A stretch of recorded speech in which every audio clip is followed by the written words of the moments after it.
Good afternoon, everyone. So I think the story is same what he explained, but additionally what has happened is my experience. One was that certain lenders, they had money and they actually increased the rate, taking advantage of the opportunity, and they said we will still provide you the loan. Who are they? Public sector banks or private banks? You Private don't have to lenders. name. No, private lenders. Yeah. Secondly, I also experienced that we have seen certain new entrants coming in the market who were actually earlier not doing wholesale lending. These are again NBFC companies, and then they have now come in that they felt that now the rates are better and you can lend at maybe 17-18% kind of a thing. And we have seen some new lenders coming and taking small exposure on the NBFC segment. The lender themselves are NBFCs. Yes. Okay. So let us say some NBFC has got a larger pool with them, and earlier they were not doing wholesale lending, and now they have started doing wholesale lending.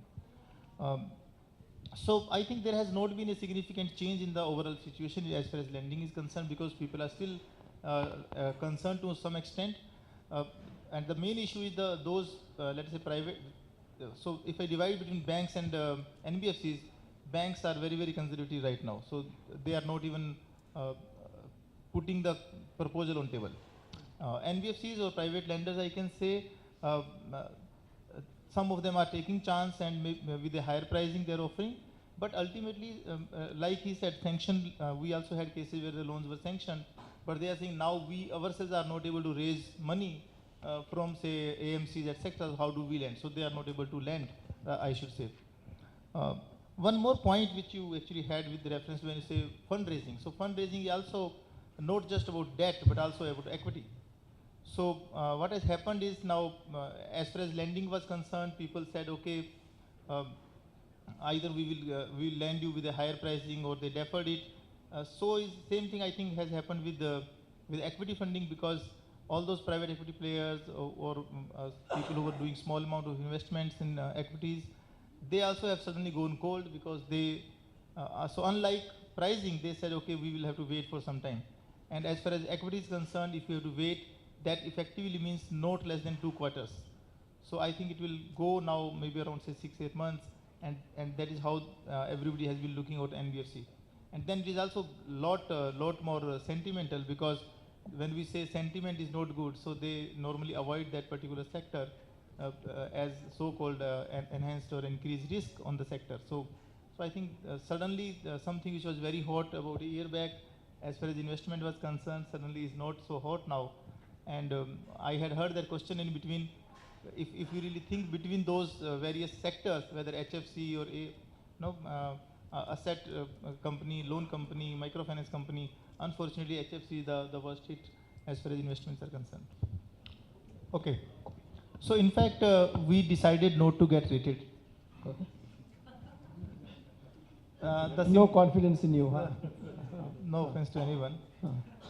For the simple reason, because other than the PSU banks, most of the lenders, especially if you are at an early stage in first 1 to 3 years, and your lenders are private sector banks or say largely NBFC companies, they actually don't ask for the rating, and in fact they have their own credit assessment system on you. They look at the promoters, business model, etc., and then they decide whether to give loan, not to give loan, etc. So in fact, it doesn't make so much of difference. However, in my previous, let's say, roles and experience, I have around 15-20 years experience, and I saw and how I actually looked at how the credit rating agencies do rate you. They have certain fixed parameters which are more or less same for last around 20 years without any change. So they will say you should be geographically spread. Okay. So if you're not spread, high risk. If you're into one business, high risk. So they have all those parameters how you are high risk business. So I think unless that changes, and unless they really start looking at brick and mortar system differently versus tech system, fintech companies or technology driven companies differently, I think rating will not change. And they are, I take 1 minute. So I think they need to really upgrade themselves a lot as far as technology, use of technology or tools is concerned. Second thing, if the rating goes wrong, the way it has gone wrong now, what is their accountability? No.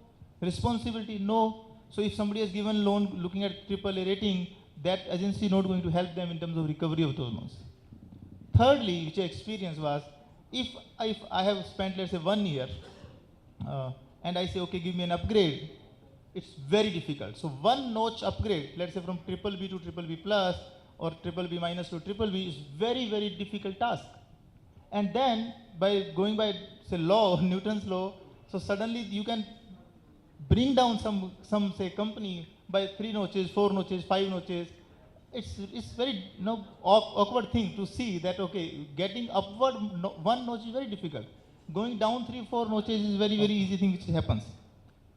Another thing is, I have not seen standardization of processes, which effectively means if I go to company A, I get different rating. If I go to company B, rating agency, I may get different rating. If I go to C, I may get different rating.